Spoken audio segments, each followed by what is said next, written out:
Let me ask you something. Do you ever feel like you're being constantly watched? Like every tiny mistake, every awkward moment, every choice you make is being judged by, well, everyone? If you nodded yes, you're not alone. That feeling of being judged all the time can be exhausting, right? It can stop you from trying new things, from being your true self, from going after what you actually want. But what if I told you that the biggest fear holding you back, this idea that everyone is constantly watching and judging you, is mostly in your head? And what if realizing this could unlock a kind of superpower, a freedom you haven't felt before? In this video, we're going to talk about why the phrase "nobody cares" isn't mean, but actually one of the most freeing ideas you can accept. And more importantly, we'll look at how old wisdom, especially from wise thinkers from a long time ago, called Stoics, can give you real tools to focus on yourself, build strong inner confidence, and start living life your own way. Ready to get back your energy and focus? Let's get into it. So, that feeling of being under a spotlight? There's actually a name for it. Psychologists call it the spotlight effect. It's when we greatly think too much about how much others notice us, how we look, our mistakes, our successes. Think about it. That time you spilled coffee down your shirt right before a big meeting, you probably felt like everyone was staring at the stain. Or that awkward thing you said at a party that you worried endlessly about for days. Maybe you had a bad hair day and were sure everyone was secretly laughing. Or you messed up your words during a presentation and thought everyone believed you didn't know what you were doing. Here's the interesting part. Mark Manson, who wrote The Subtle Art of Not Giving AF, points out that those moments you worry so much about, chances are nobody else even remembers them. Why? Because they're too busy being the main character in their own movie. Everyone is the main character in their own life story. They're dealing with their own worries. Am I doing okay at my job? Does my partner still love me? What am I going to make for dinner? Their own dreams, their own thoughts in their own heads. As one writer said, "You live in your head every day, clouded by doubt and worrying about a million irrelevant things. They simply don't have the mental energy or time to closely follow everything you do. It's not that people are mean or don't care about others. It's just that their main focus is naturally themselves. And understanding this isn't a reason to feel unimportant. It's your ticket to freedom." So, when we say nobody cares, we mean nobody cares in that intense, judgmental way you might fear.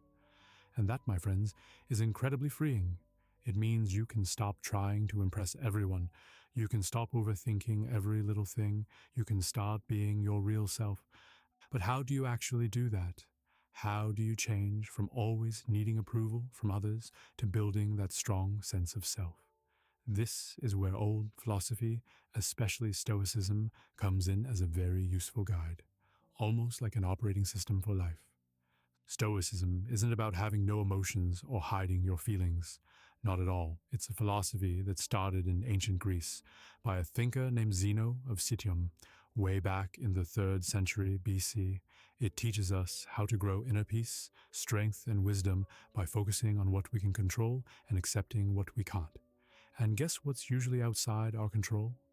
Yep, other people's opinions. Let's look at some core Stoic superpowers that can help you build this strong self-focus. This idea is a game changer, explained by the Stoic philosopher Epictetus. It's simple, but very important. Divide everything in life into 2 groups, things you can control and things you can't. What can you control? Your thoughts, your judgments, what you think about things, your choices, your actions, your efforts, your desires. If you learn to manage them, these are the things you have power over. For example, you can control if you study for a test, how you react if someone is rude, or the effort you put into a project. What can't you control? Almost everything else. What other people think of you, their actions, things that happened in the past, things that will happen in the future that you can't directly change, the weather, even your body to a large degree. It gets sick, it gets older. You can't control if your friend is in a bad mood, if it rains on your picnic, or if you get stuck in traffic. The Roman Emperor Marcus Aurelius, a wise Stoic thinker, constantly reminded himself in his personal journal to focus on his own mind and actions, not to waste the rest of your time here worrying about other people unless it affects the common good, meaning unless it helps everyone. Why is this so powerful? Because if you only want what's in your control, like trying to be a good person, and try to avoid only what's in your control, like making bad choices, you'll never be truly frustrated or disappointed by things outside of you. You get back so much mental energy. Imagine you're getting ready for a job interview. You can control how much you prepare, your attitude, and how you answer questions. You can't control who else is applying, the interviewer's mood, or if you get the job. Focusing on your preparation gives you power. Worrying too much about the result just causes stress. For Stoics, the only thing that is truly good is virtue, living as a good and moral person. This isn't about being perfect or acting superior. It means focusing on 4 key things: wisdom, understanding what's truly good, bad, and just okay, making smart judgments; justice, treating others fairly, with kindness, doing what's right by others; courage, facing challenges and fears with honesty, doing what's right, even when it's hard; temperance, practicing balance, self-control, and discipline of host. Things like fame, money, even health are considered indifference, things that don't truly matter for your inner goodness. They're not bad, and some are nice to have, but they don't define how good you are as a person. Your worth comes from your character and your actions. Imagine you could get ahead at work by sneakily making a coworker look bad. Getting the promotion might feel good for a moment. That's external approval. But your inner scorecard, which values fairness, justice, tells you it's wrong. Choosing to act with integrity, even if no one notices, is practicing Stoic virtue. Marcus Aurelius had an inner scorecard. He judged himself by his own rules, not by what the public thought. Epictetus said, "If you need a witness, be your own." Living this way leads to what the Stoics called eudaimonia, a deep, strong feeling of happiness and doing well, because it's based on you and your character, not on unpredictable outside things. Stoicism isn't about hiding your feelings, it's about understanding them and managing your reactions to them. Seneca, another smart Stoic, had some great ideas about this. He said hard times strengthen the mind, like exercise strengthens the body. A gem cannot be polished without friction, nor a man perfected without trials. Challenges are chances to practice courage and patience. Think about learning a new skill. It's tough at first, but every mistake you learn from, every challenge you overcome, makes you stronger. He also taught that to bear trials with a calm mind robs misfortune of its strength and burden. Your calm reaction takes away the power of bad events. Imagine someone criticizes you unexpectedly at work. Your first thought might be to panic or get angry, but if you pause, breathe, and look at it calmly, you might find some useful feedback or realize it's not as bad as it first seemed. You've taken away the criticism's power to hurt you right away, and this is a big one for anyone who overthinks. We are more often frightened than hurt, and we suffer more from imagination than from reality. So much of our worry about what others think is just that, imagination. We might worry about a presentation for weeks, imagining all sorts of bad things happening, but the actual event is often much less scary. By understanding that you control your reactions, you build an inner fortress that outside events and other people's opinions can't easily shake. There's an advanced Stoic idea called amor fati. It literally means love of one's fate. It's not just accepting what happens, but loving it, seeing everything, good and bad, as a necessary part of your unique journey. If you truly love your fate, then what others think of your path, your successes, your failures doesn't matter as much. Your good feelings come from inside, from saying yes to your whole life as it happens. It's the ultimate way to focus on yourself. The need to look inside yourself isn't unique to Stoicism. Many great thinkers throughout history have shared this powerful message. Existentialism, be the author of your life. Thinkers like Jean-Paul Sartre said, existence precedes essence, which means you exist first, then you decide who you are through your choices. Man is nothing else but what he makes of himself. It's about having total freedom and taking responsibility for creating you. Pretending you don't have this freedom is bad faith, like just conforming to fit in. For example, Sartre talked about a waiter who acts too much like a waiter, as if that's all he is, forgetting he's free to be other things. A more common example, someone staying in a job they hate just because it's what people expect, or it's what my parents wanted, instead of bravely following a path that feels right for them, even if it's different. Albert Camus gave us Sisyphus, the guy in the myth who has to endlessly push a boulder up a hill only for it to roll down again. Camus called Sisyphus an absurd hero, his act of rebellion, finding meaning and happiness in the struggle itself, not in some outside reward or hope that it will end. Camus said, one must imagine Sisyphus happy. That's finding value inside yourself at its best. Emerson, trust your inner genius. Ralph Waldo Emerson, a great American thinker, strongly supported self-reliance. His message, whoso would be a man must be a nonconformist, meaning a real person doesn't just follow the crowd. Trust your gut feeling, your private heart. He famously said, envy is ignorance, imitation is suicide. Focus on your unique gifts. Imagine you love a hobby that your friends think is weird. Emerson would say, trust that feeling. Don't give it up just because it's not popular. Your unique interest is part of what makes you special. Buddhist wisdom, the art of letting go. Buddhism offers deep tools like non-attachment and mindfulness. Non-attachment isn't about not caring. It's about not clinging to results, including whether others approve of you. The Buddha taught attachment is the origin, the root of suffering. Understanding that everything changes and doesn't last forever, the Buddhists called this anicca, including opinions, helps you let go. Mindfulness helps you notice your desire for approval without getting carried away by it. For example, if you don't get a promotion you really wanted, non-attachment isn't about pretending you don't care. It's about feeling the disappointment. That's mindfulness, without letting it crush your self-worth or your future. That's non-attachment to that specific outcome. You notice the feeling, let it pass, and then look for new opportunities. See the pattern? Stoicism, Existentialism, Emerson, Buddhism. They all point inward. True freedom and meaning are made from inside yourself. This isn't just theory. History is full of people who ignored what others said and focused on their inner vision, often against huge challenges. Galileo Galilei. He stood up to the powerful church to support his scientific observations about the universe, that the earth revolved around the sun. His focus? Truth based on what he saw, not what powerful people told him, even when it meant being put under house arrest.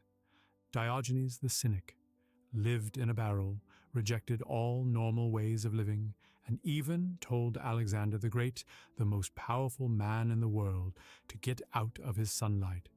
His good feelings about himself came 100% from inside, from living a good, simple life, not caring about wealth or status. Vincent van Gogh sold almost no paintings while he was alive, was often criticized or ignored, yet he poured his unique, colorful vision onto canvas, driven by strong feelings and thoughts inside him and a deep love for art as his letters show. He painted for himself, for the joy of creating, not for money or fame. Brian Chesky, Airbnb. He and his co-founders were rejected countless times by investors who doubted their idea of renting out air mattresses in strangers' homes. Their belief in themselves and their vision for a new way to travel kept them going, even when they had to sell cereal boxes to raise money. David Goggins, A retired Navy SEAL and ultramarathon runner who overcame terrible difficulties, a tough childhood, being overweight, learning problems, by making his mind super tough and focusing completely on his own goals, not caring what others thought was possible. His validation comes from pushing his own limits, and even in simple stories, like the parable of the two frogs in a pit. One frog heard the others shouting they'd never make it out, so it gave up and died. The other frog, who was deaf, thought they were cheering him on. It kept trying and eventually leaped out. It's a simple story, but it shows the power of ignoring negative comments and believing in yourself. The message is clear. Whether in science, art, business, or just getting through tough times, focusing on your inner guide, your own truth, is key. Okay, so we're inspired, but how do we actually build this inner focus in our daily lives? Here's your toolkit, with ideas from Stoicism and mindfulness. The dichotomy of control list, the clarity creator. Grab a piece of paper, draw a line down the middle. On one side, list your worries. Then, for each one, ask, is this really in my direct control? If not, like someone's opinion, or whether your favorite sports team wins, move it to the outside my control side. Focus your energy on what's left in the within my control column, like your reaction to the opinion, your own practice for a sport. This instantly makes it clear where to put your energy, reduces worry about stuff you can't change. Premeditatio malorum, mental armor. This is thinking about what could go wrong, or negative visualization. Before a big event, say a difficult talk with your boss, imagine what might go wrong. They might get angry, say no to your idea, or even question if you're good at your job. Then picture yourself handling it with strength and calm, like the Stoics taught. This builds strength for tough times, reduces the shock if bad things actually happen. You're prepared, not just pessimistic. Discipline of assent, the thought filter. When a strong thought hits you, especially a judgmental one like they think I'm an idiot after you make a small mistake, pause. Don't just accept it as true. Ask, is this based on fact or just what I think is happening? Is this thought helpful? For example, if someone doesn't reply to your text right away, your mind might jump to they're ignoring me. The discipline of assent means questioning that. Is that a fact? Or am I just assuming? Could they just be busy? Stops your emotions from taking over, helps you make calm, sensible choices instead of fear-based ones. Reflective journaling, your daily debrief. Marcus Aurelius and Seneca did this. At the end of the day, ask yourself, when did I act based on my values, like honesty or kindness, versus when I just gave in to what others wanted, like trying to fit in? What was in my control today? What wasn't? How did I react to the things I couldn't control? Where am I looking for approval from others, like likes on social media or praise from my boss? How can I find that good feeling inside myself instead, like being proud of my effort or sticking to what I believe is right? Helps you understand yourself better, reinforces your own good principles. Mindfulness moment, the anchor. Sit quietly, focus on your breath. When thoughts or worries about judgment come up, like what if they didn't like my idea? Just notice them like clouds passing by. Don't get caught up in them. Gently bring your focus back to your breath. Imagine you're sitting by a river and your thoughts are leaves floating by. Just watch them. Don't jump in. A type of meditation called vipassana is great for this. Thich Nhat Hanh, a famous mindfulness teacher, also taught wonderful ways to live in the present. This creates space between you and your thoughts, makes you less reactive to what others think, builds inner peace. Self-validation practices, your inner wellspring of good feeling. Positive self-talk, question your negative thoughts about yourself. Use positive statements like, my feelings are okay, I trust my own judgment, I handled that tough situation bravely. Celebrate small wins, notice and appreciate your efforts and progress, no matter how small, without needing praise from others. Finished a hard workout, give yourself credit. Said no to something that would have stressed you out. Be proud of setting that boundary. Keep a wins journal. Trusting yourself, like Emerson taught, make small daily choices based on your gut feeling, not what everyone else thinks. Choose a book because it interests you, not just because it's a bestseller. Try a new recipe because you want to. Build strong self-esteem that doesn't depend on what others think or say. So the big takeaway? Realizing nobody cares in that critical way we often fear isn't sad. It's the doorway to freedom. It's your invitation to stop living for an imaginary audience and start writing your own life story, guided by your own values. We've seen how Stoicism, by teaching you to focus on what you control, on being a good person, on being strong, gives you a powerful guide. We've heard ideas from other wise thinkers like existentialists, Emerson, and from Buddhist wisdom, all telling you to look for strength and guidance inside yourself. As Emerson said, nothing can bring you peace but yourself. This is an ongoing journey, not a one-time fix. There will be days when that old fear of judgment comes back. That's okay. Be patient with yourself. Use these tools to get back on track. Think of it like taking care of an inner garden. It needs regular care to grow strong and beautiful. The real magic happens when you use these ideas. So, my challenge to you this week, choose one idea or one exercise from this video that felt important to you, just one, and try to consciously use it. Maybe it's making that dichotomy of control list for something you're worried about. Maybe it's pausing before you react when you feel judged. Or maybe it's just celebrating a small personal win. What's one way you'll choose to focus more on yourself, your values, and your inner guide this week? I'd genuinely love to hear about it. Drop a comment below and share what you plan to do, or your biggest takeaway from this video. If this video connected with you, if it made you think, please give it a like, subscribe for more content on living a stronger, more real life, and share it with someone who might need to hear this message. Remember, as Marcus Aurelius wisely said, the happiness of your life depends upon the quality of your thoughts. Take ownership of those thoughts, focus on yourself, and go build that amazing life. Thanks for watching. See you next time.